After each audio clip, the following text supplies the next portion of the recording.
Anyways. Okay, let's move on to our final question for the evening. Wonderstruck in Washington Township. And What does wonderstruck mean? Wonderstruck. It's just like, wow. I feel like you're struck with awe and wonder. So let's see what this question is about. Okay. Wonderstruck writes, when I was reviewing my title work, I found that the title agent wrote this exception to the coverage. And this is in quotes. We don't cover losses from missed mortgages or liens, end quote.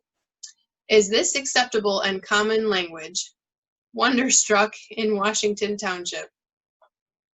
The answer, you know, as you were reading it, like I heard the wonderstruck, and then I heard the beginning of the question. I know this, you know, I know about this. Okay. And the answer is no, this is not acceptable.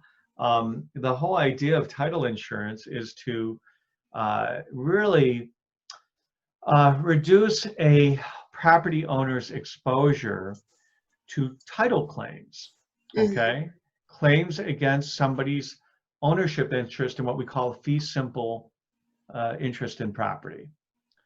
The right to own the property is being insured by this company. You're paying insurance for somebody to verify that you truly have an absolute right to the exclusion of all others. Right, without encumbrance, right? Right. Except certain noted encumbrances. And everything that the title company will do is their job is to go down. Now they verify everything that is of record, okay? They will insure. So they go down and they will now, right, they have a title bank, let's say, but they have people who actually are going, they're called title abstractors, and they search the appropriate history of a property, the title history of a property.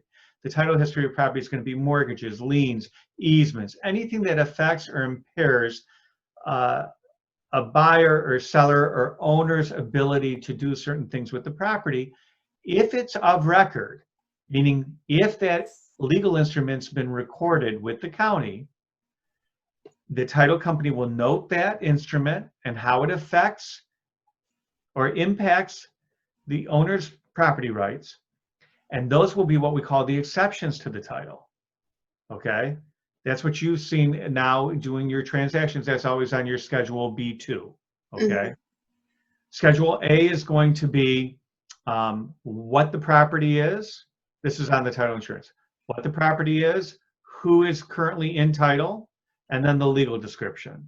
Schedule B is going to be the standard exceptions, and then B2 is the exceptions that they found to the title. So let's pretend you had a home worth $100,000. You think you own it free and clear. You're going to go to sell it, but there's a lien on the property. Okay, let's say the lien, I just had this, the lien on the property is from a creditor, judgment lien. And let's say that's for $30,000. How do we know it's $30,000, and how do we know about the judgment lien? The title company sent a title abstractor down and searched the records. So now they're going to make that an exception to the title ownership. You have $100,000 of a home, it's encumbered by a $30,000 lien. The title company says, we're going to insure this property for the value of whatever the parties have agreed with regards to a purchase price.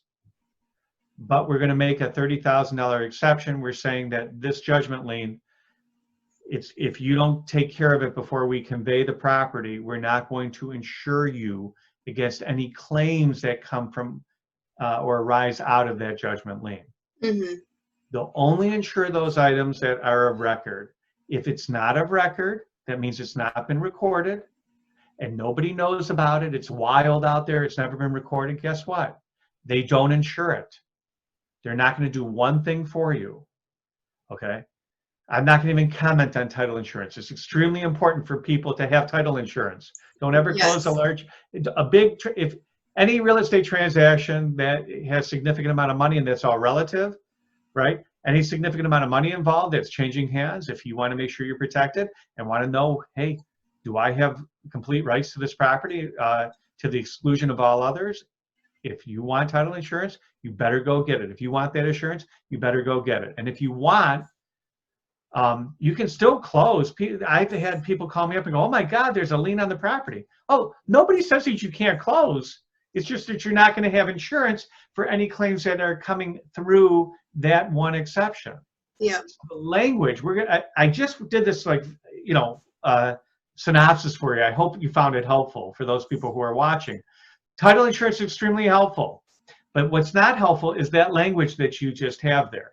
That language is basically a get out of jail free card to the title company. What that says is, yes. Well, if we miss something, we're not, we're just not going to insure you. If it doesn't even say if we miss something of record. What did it say? It said, yeah, it says we don't cover losses from missed mortgages or liens. So basically, what it says to me is made a mistake, right? Yeah. So the title company, your title insurance, part of the insurance is in. Correct me if I'm wrong. It's in case the title company misses something, right? Right. If it's of record at the time, if they miss it, they have to cover it. And that's what I thought. So part of the insurance coverage is in case the title company misses it, but they're just kind of like redlining that and writing it in. Here's what they're really saying, Blair. We'd like to collect your money for this. Oh, and by the way, we don't know if we're going to do our job or not, but if we don't do it, hey, thanks very much for paying the premium. Right, exactly. Great. Boy, you know what? Kudos to the person who found that. A lot of people don't. I know this sounds terrible, but this is kind of like the gift that keeps on giving for good real estate attorneys. Mm-hmm. I'm going to hopefully put myself in that category. It's a gift that keeps on giving. If you don't read your title policy and the exceptions, guess what? You close on that transaction, it comes back to bite you later on. Mm-hmm. Oh, well, and if you want to take care of, whatever the problem is, then come hire me. I will tell you a couple. It's got to be midsummer. I had somebody from outside of this state buy 18 properties, and had actually, was buying these properties from another investor and actually had some form of an exception like that. And it basically, the exception to it was, hey, if there's any tax sales that ever happen with the property, even if you do certain things, we won't cover it.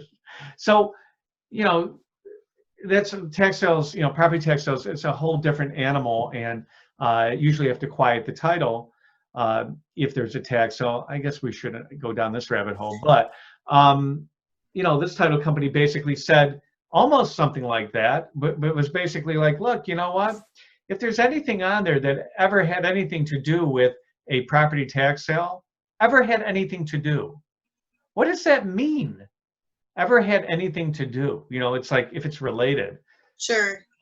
That's a very big open statement. So the exceptions to your policy coverage are very important for you to know when you go to close on a transaction. Mm-hmm. That is it in a nutshell. Yes. And that's a great way to end the session today, because that's actually quite funny. I'd like to, I got to find out where we got that question from, because I'd really love to get a copy of the title policy that actually says that. Mm-hmm.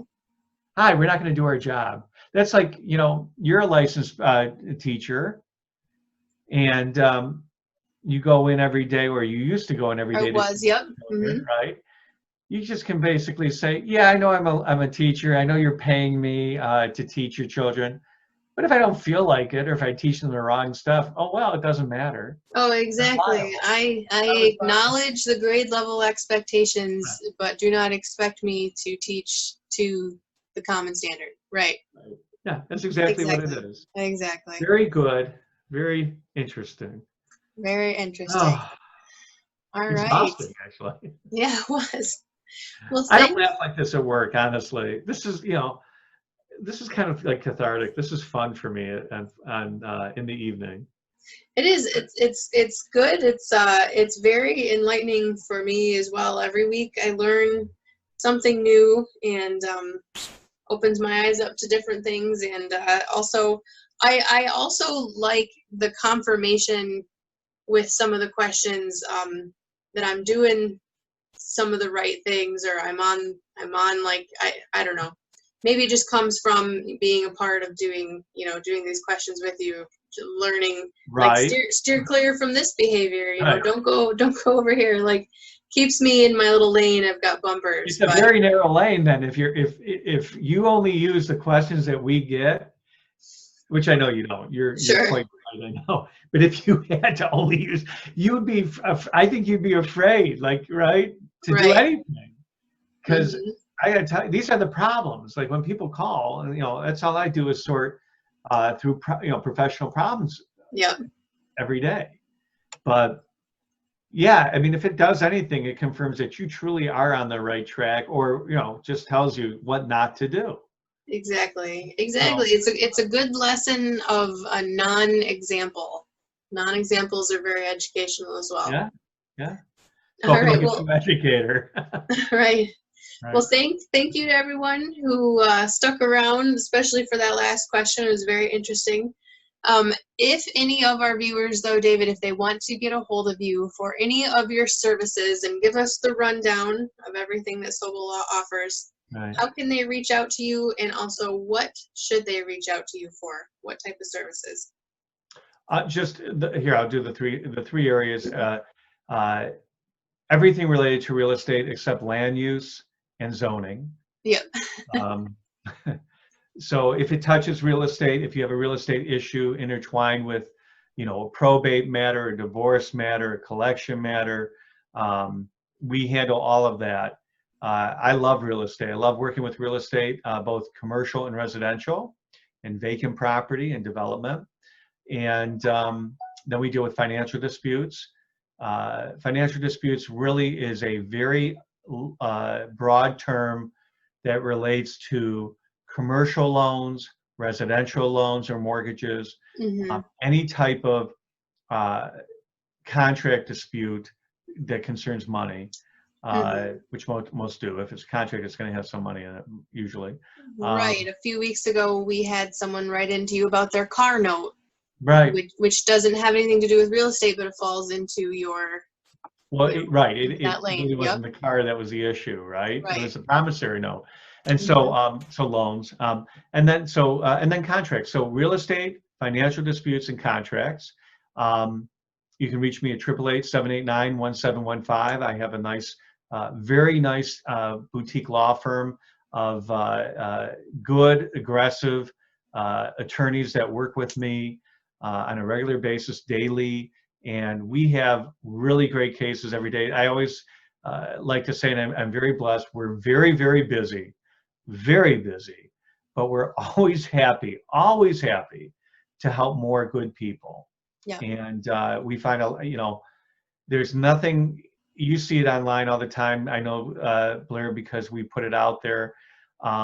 There is nothing like winning a case for a client who's been disadvantaged by a bad transaction or by a bad actor. Yep. And we deal with a lot of smart people who just unfortunately think either two things, that they can do it themselves and they're very smart, but this is not their area. And so they fall into some very unusual and very difficult legal and financial challenging situations. Or we do what we call a lot of prophylactic work. Isn't medical. We deal with a lot of transactional work in real estate. So that here we get into an area like you asked earlier, like corporate formation. Mm-hmm. We don't do certain things when it comes to corporate law or business law, but when it comes to real estate law, their real estate contracts, we do a lot of business formation for real estate ventures and real estate partnerships and real estate entities, limited liability companies, and certain areas, trust, estate planning. So all these different things that touch real estate, we're happy to get involved with. We're very comfortable. I always say we're very comfortable in the boardroom, but if you have a problem, we're also extremely comfortable in the courtroom. Okay. All right. And that's it. Provenresource.com. Okay.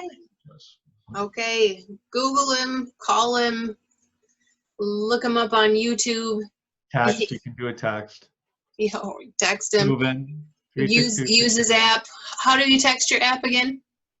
I hope I'm giving the right number, but it's 36260. Okay. Now I got to double check. But you know what we'll do on the next link? We'll put it, or you know how they do the segments when we put on the YouTube? I'll make sure I put it. There you go. Yeah. Put it in there because that's cool. His app is very helpful, and it's your one-way ticket to David's schedule and calendar, so you can schedule your consult with him. All right. Well, thank you so much to everyone who tuned in, and thank you, David. You're welcome. Thank you for your time and for your awesome wisdom and insight. We appreciate it. Yeah, it was fun. I'm going to bed now. Same. Okay. Same. Take All care. right. Bye, have a good night, folks. Take care. Bye-bye, guys.